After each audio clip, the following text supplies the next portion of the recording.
I had a tremendous amount of input into the arc and the development of the character of Lennier. When we started Babylon 5, I was writing the Lost in Space comic book. Joe Straczynski and Harlan Ellison, who was a creative consultant on the show, were both reading that book. They were reading it, and they respected it, and they liked it.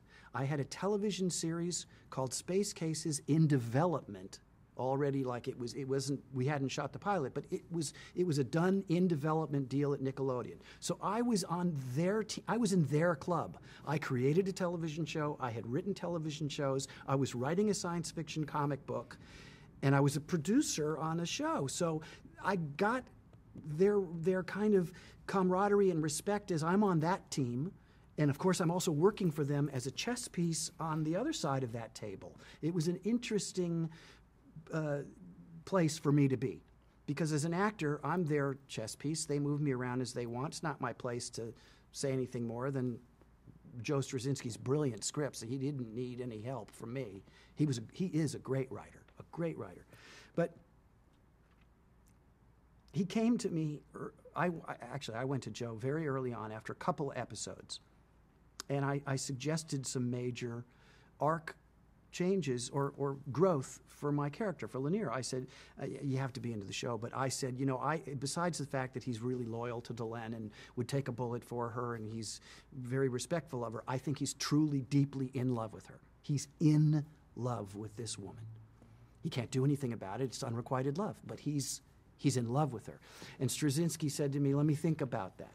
He came back the weekend. It was a weekend. He came back on Monday, and we talked, and he said, I think that's great. It's Lancelot. It's Lancelot and Guinevere, and it's good. So let's play that. But we're not going to drop that card for a long time, which is such a great thing about Babylon 5. All these characters had these major arcs in place. He had an overview of 5 seasons. Before he started season 1, things were liquid and things changed, but he had a basic overview of the entire novel of this show that he had created and envisioned. And that's a very cool thing. And he had a great tenacity to hang on to his control of it.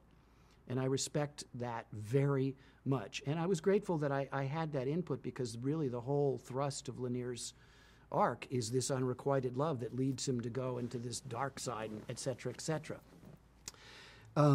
So I was probably, without a shadow of a doubt, I know I was the only actor who had that kind of input into his character. And that was because he knew I was a writer at the beginning of this process, and I was a producer, and he allowed me that kind of extra input, which I'm grateful for. But I have to say, in the 5 years I did that show, I never, ever, ever was comfortable in the physicality of that job. I really wasn't. It was hard. I mean, you know, you see people going to war and they're in Afghanistan, or you see people building a pyramid, 25,000 years ago, and you go, that's hard. Going to Sun Valley and putting on a dress and pretending you come from the planet Minbar isn't hard.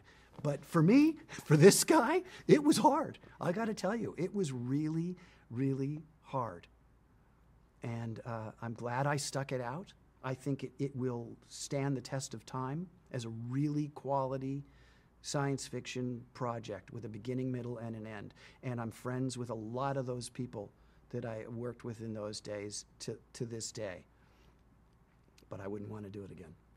With all respect to Joe Straczynski, I really did create the bulk of Lennier.